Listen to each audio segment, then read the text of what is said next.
A very good evening to all our viewers, and welcome to this edition, the first edition of this week actually, of the Evening Review. My name is Toiwan Jabela, your host. So let's have a look at today's front page of Namibian Sun.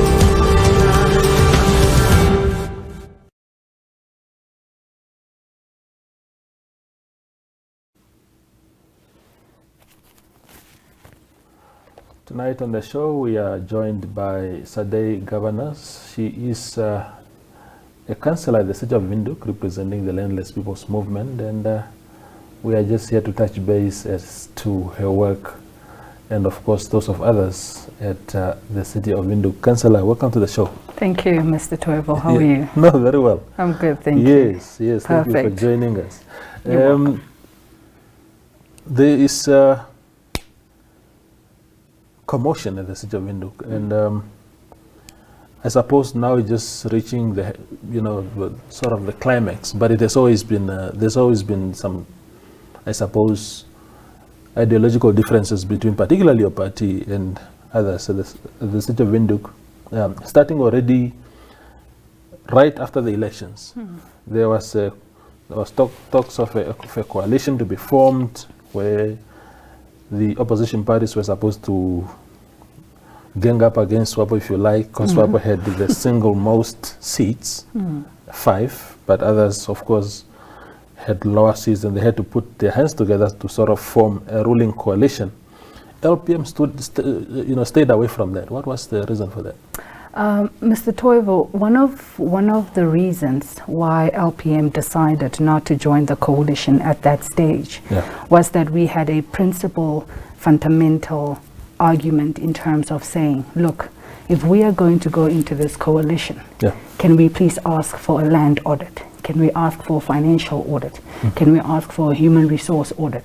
So that we can have a critical understanding of the organization, to know the past, the present, and obviously then have strategic views in terms of moving forward into how we are going to solve the daily issues of the residents of Windhoek.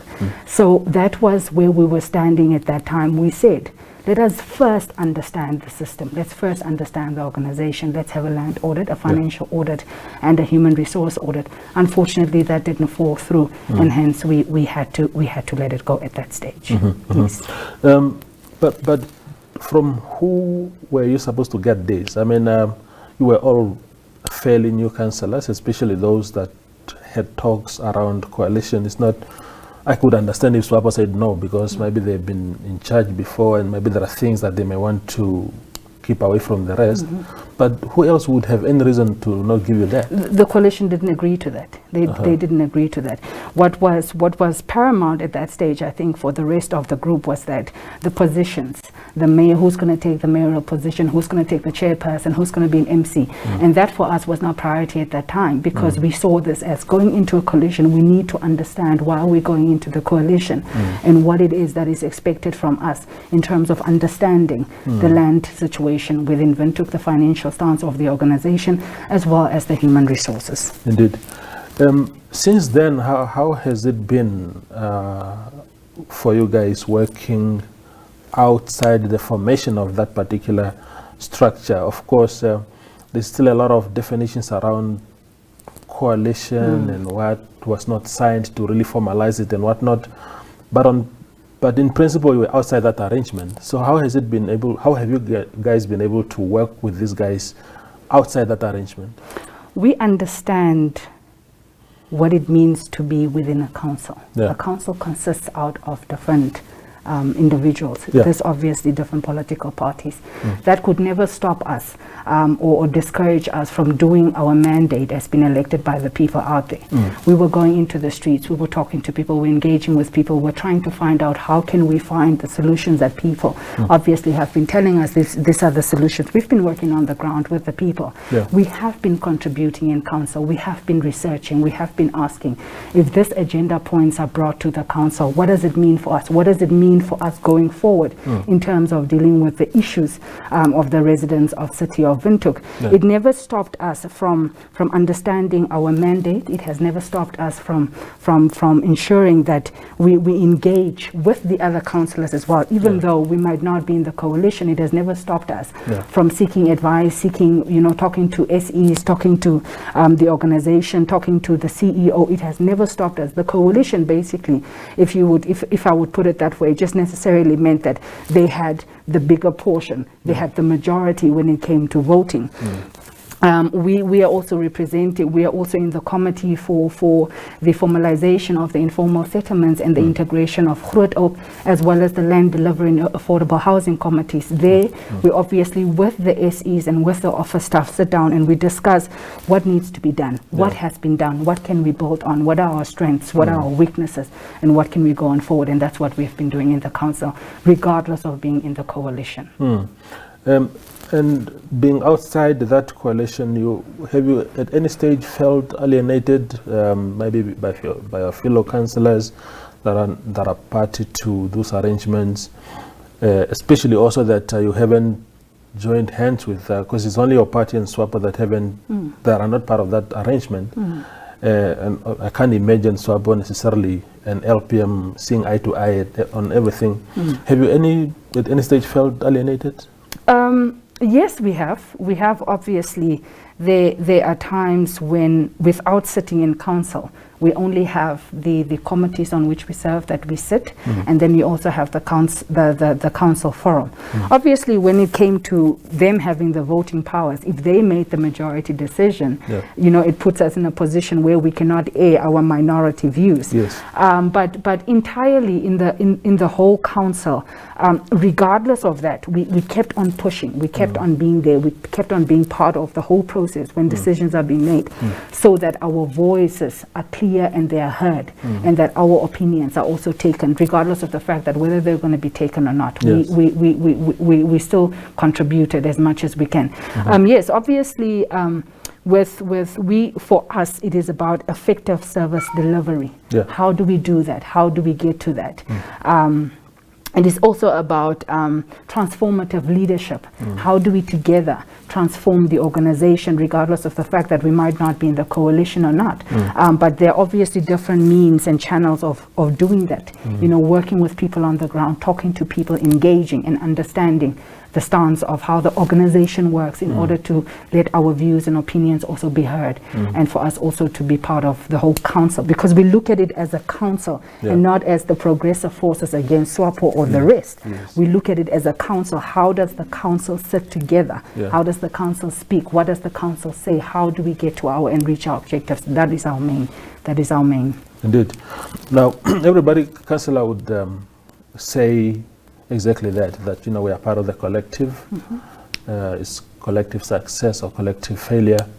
But we've started to see cracks within this collective, not only in terms of those that are in the coalition, but the entire council now seem to have pockets of different views. Last week, for example, and it's good that you mentioned that you are part of the, you said, informal settlement. The formalization of the informal settlement, Exactly. And it was in the informal settlements where issues arose last week. Some people set up illegal structures, and a SWAPO councillor, the former mayor, went there supposedly without the knowledge of some of her colleagues in council. And then it started being blame games, the current mayor saying that he feels undermined and so forth. What was LPM's stance on what transpired last week? Our stance, Toivo, has always been that we do not want any destruction of people's property, regardless of whether it's on illegal or legal grounds, when people land grab. We have said we do not agree with the destruction thereof. You cannot, for us, it's a matter of, these people have grabbed, yes, but there are also channels to follow in order. Have we communicate with these individuals? Have we from our side tried to reach the solutions regarding the land situation? Have we spoken to these individuals? Have we communicated? Because there have been letters written to the mayor. There were letters written to the mayor by the residents of Topias Hanyoko. And this particular group also wanted the mayor specifically to address the land issue. Unfortunately, it was not addressed. And hence it came to this situation. But for us, it is a matter of, we do not want people's houses to be destroyed. What is the way forward? What can we do? How can we solve the issue? And that is where we need to have focused on, rather than destroying people's houses. Before we came to the Topias Hanyeko, there was a question that you had asked regarding the council, and how we part of it. You see, every agenda that has come to council, we sit and we discuss on it. That means as council we deliberate, regardless of the fact that the progressive forces have made a decision because they have majority. It still needs to come to council for deliberations and discussions. Hence we say that is council. And then obviously we would either decide for it to proceed for implementation, or we would have to send it back for more clarity or clarification in terms of anything that might, in terms of the recommendations on that specific agenda. But we make decisions based as a council. But unfortunately, the agenda of land has not really served at council. And hence we have also said, why is it not coming to council? Why are the committees not bringing agenda so that we can deal with the land question? It has not come to council. You have consolidations of businesses, consolidations of houses, and I've already complained regarding that. Why are we not getting the agendas that really will serve and bring resolutions to the cries of the residents, in this instance land? It wouldn't have gotten to the point of land grabbing if we had really addressed the situation as best as we could have. Indeed. Councillor, now, that is where my difficulty is also now. When SWAPO was predominant in council, a lot of people had issues with the fact that the party was using its overwhelming majority to even undermine some really basic, important principles, flexing their muscles. Now, we thought as residents that having this hybrid of political parties, each with a significant portion of its own, that we are no longer going to have a situation where decisions, even bad decisions, are being bulldozed through. Now, in hindsight, when you look at this situation, because I suppose we have so many formations on the council now, I mean, all of you have gotten your marching orders from your parties to say this is the LPM agenda going to council, this is AR's agenda going to the council.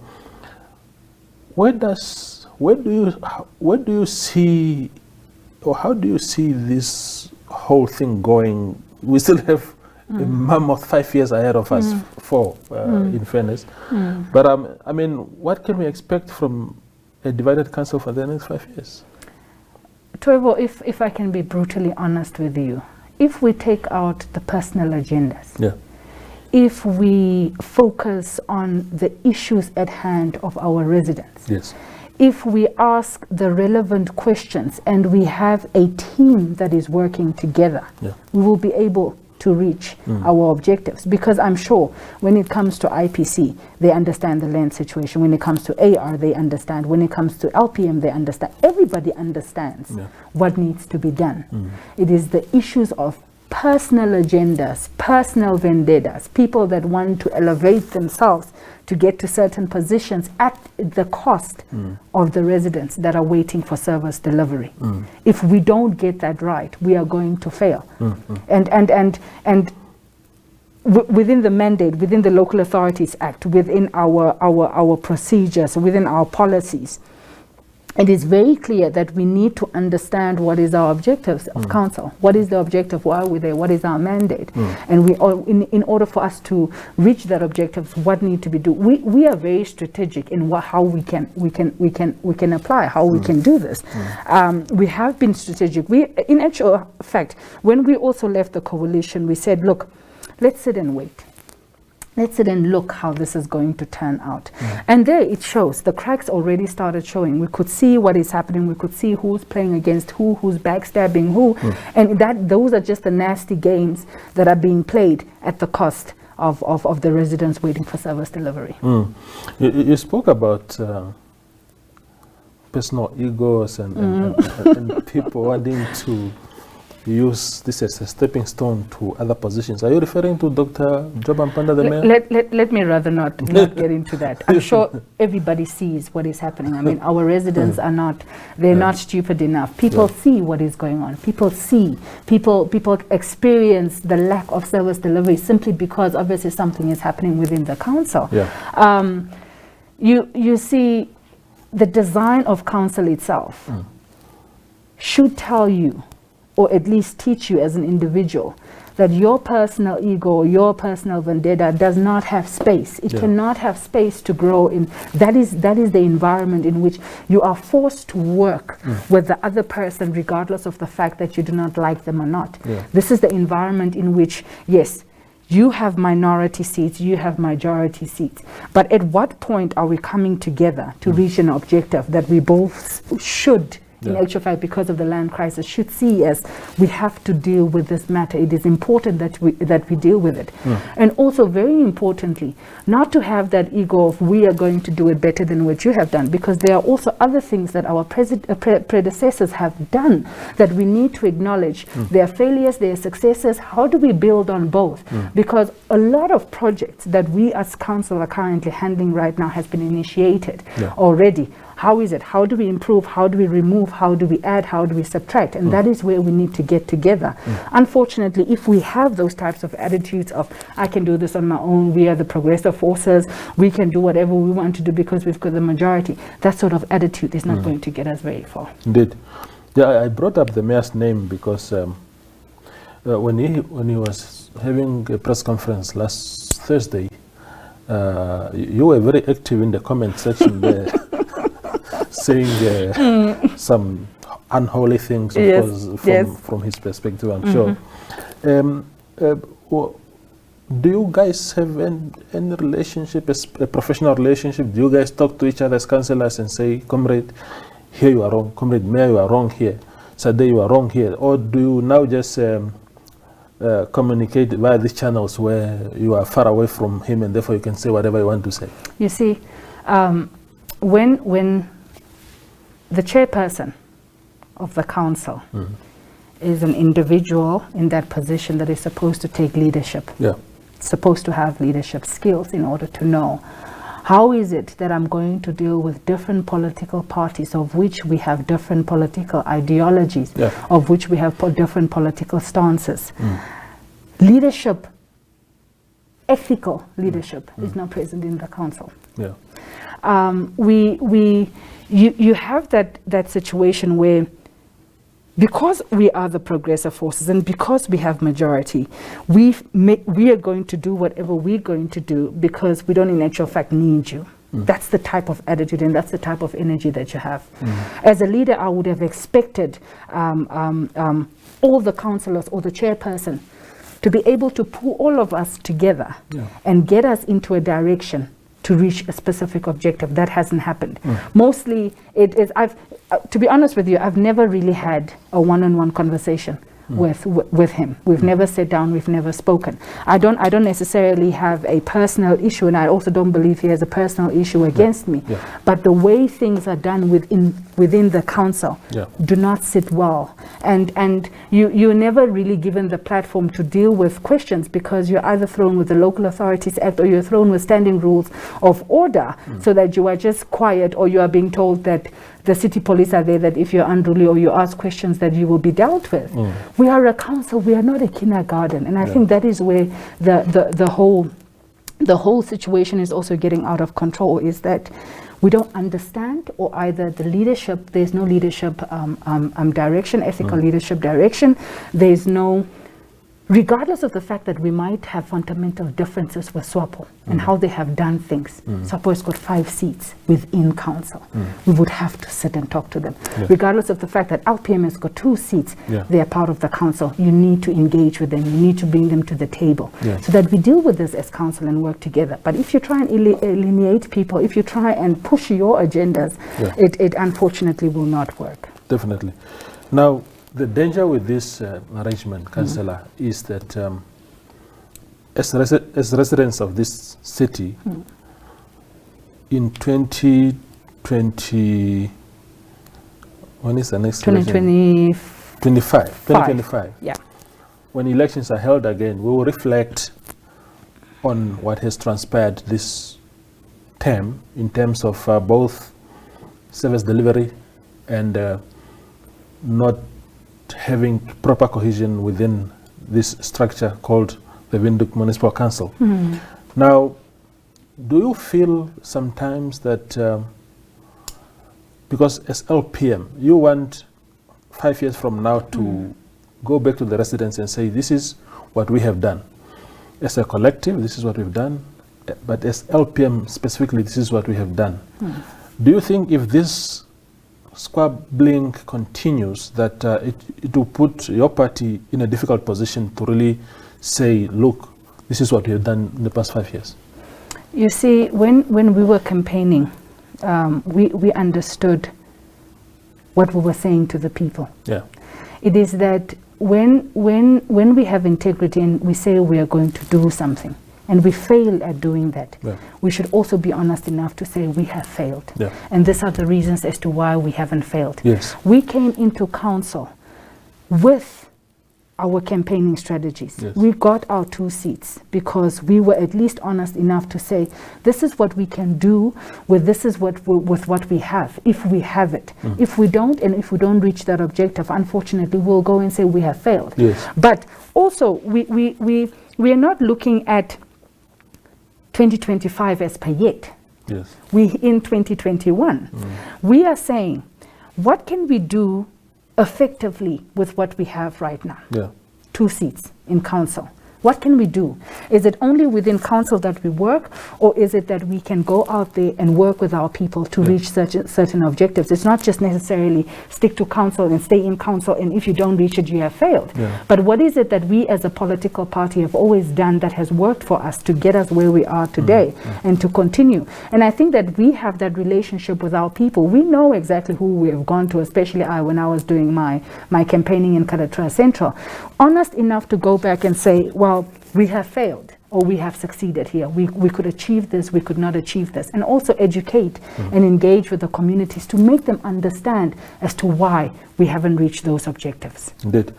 Now, Councillor, the mid-term, the yearly intra-council elections are coming in November. I don't know if it's November this year, but normally it's around November. What do you want to see? Do you have do you want the status quo to, because you don't seem to be very happy with the status quo in terms of the people leading the council right now. Is it LPM's view that things like mayor, deputy mayor, management council and whatnot should have new faces? Especially if nothing changes from now until that month. We should go back to the 2nd of December, when we were sworn in. The whole process of the mayoral position as well as the chairperson and the MC was obviously bulldozed. They didn't even elect who was supposed to be the mayor or who was not supposed to be the mayor. It was just people basically said, I wanted to be mayor or I wanted to be chairperson, and that was it.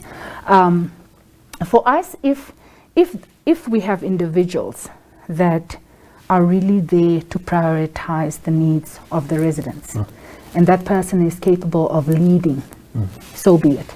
Yes. Why should we stand against it? If there are capable people that can also be given the chance to prove themselves, why not do it?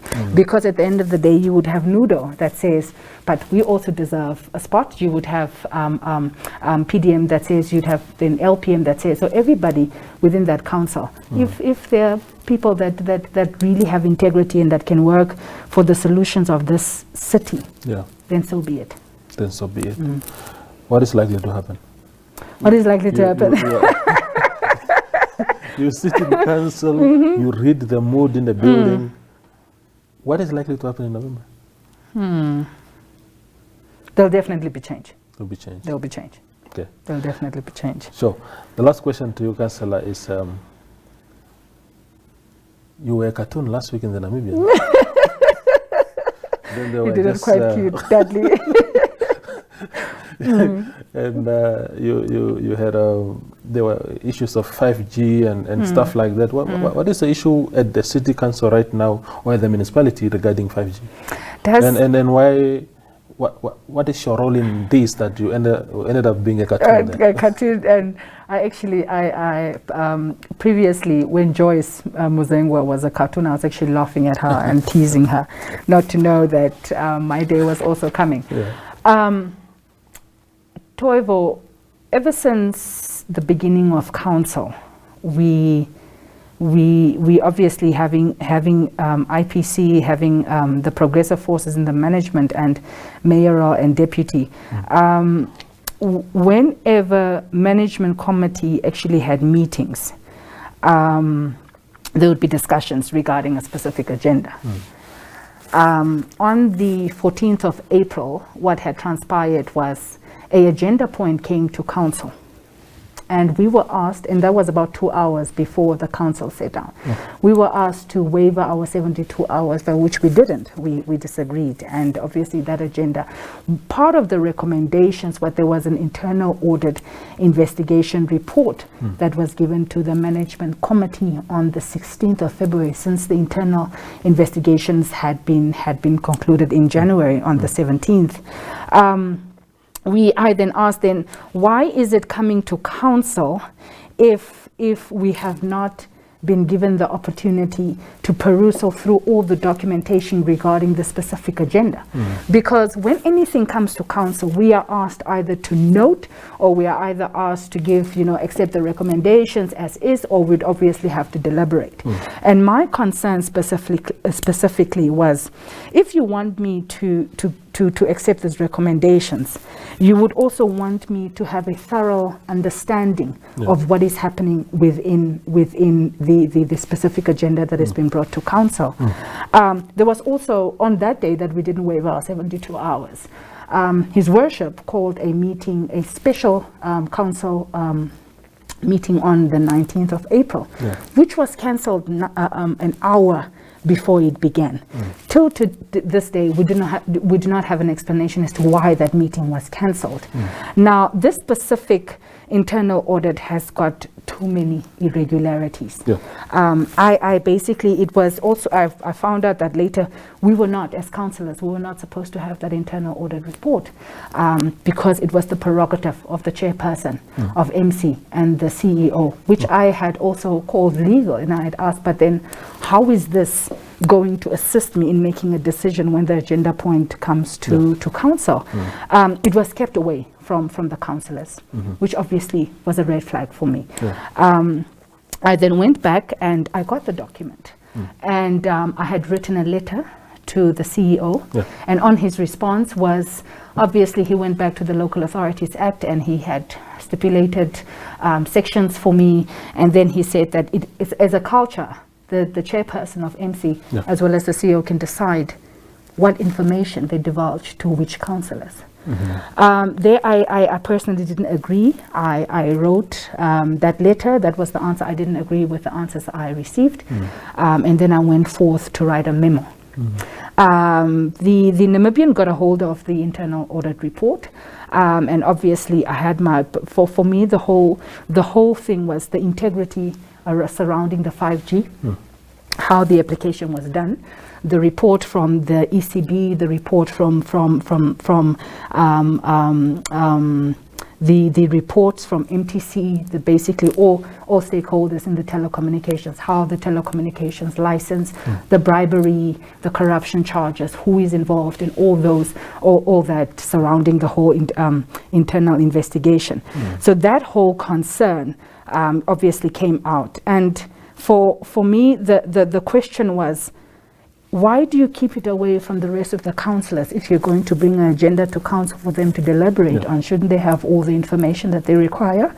And obviously the investigations are done. What then? Why is it taking so long? Why has it taken so long for the administrative staff to do what they needed to do in terms of disciplinary processes? Unfortunately, the cultures that we cannot question. If you question, you are thrown with the Local Authorities Act. That's a problem. That is a problem for us, because we have said, if we want to reach the objectives of this organization, whether it's financial, whether it's the land, whether it's, we need transparency, isn't it? For us to make good decisions, isn't it? Unfortunately, that was not the case. Indeed. Councillor, thank you very much for coming to the show. Thank you, Mr. Toivo. We appreciate your time. Thank you very much. Yeah, that's Sadé Gawanas. She is the one of the representatives of the Landless People's Movement at the Municipal City Council of Windhoek. Of course, filling us in on a variety of things that have been happening at council. I hope you are enlightened now more than you were before, just like me. But prior to ending the show, there's some news from Tokyo, where our Namibian sports people are participating in this year's Olympics. Let's watch.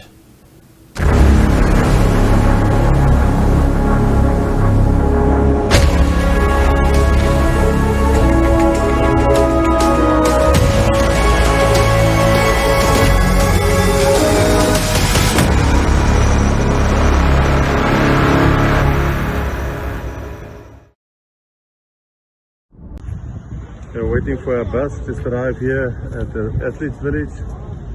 The girls look fairly okay for the long flight. Here we can see all the people. Here's some bicycles. If you want to go somewhere, you can just grab one and go with it if it's close by. Everything well organized. We're driving with a little electric vehicle on our way to the village. Next to me is Beatrice with the new sunglasses, and at the back is Christine. She will have her sunglasses on a bit later. And there you can see the different countries with their flags in the village. The one in front is Team China. There at the back you can see Greek, and it looks like Croatia. Haven't seen Namibia yet. We will wait for them. We're here currently in the offices of our national team with Chef de Mission and our team doctor there. And Christine is here with me waiting for treatment for the day. And in the physio room, we have Beatrice busy with a new cell phone and having treatment as well. So everything is going well. The weather is nice and cool today. At the back you can see the side of our village, which is a river, and at the back is Tokyo. Thank you guys.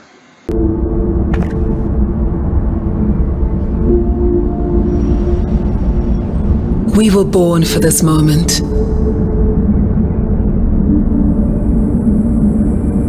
For every rise, every fall, to make the impossible possible.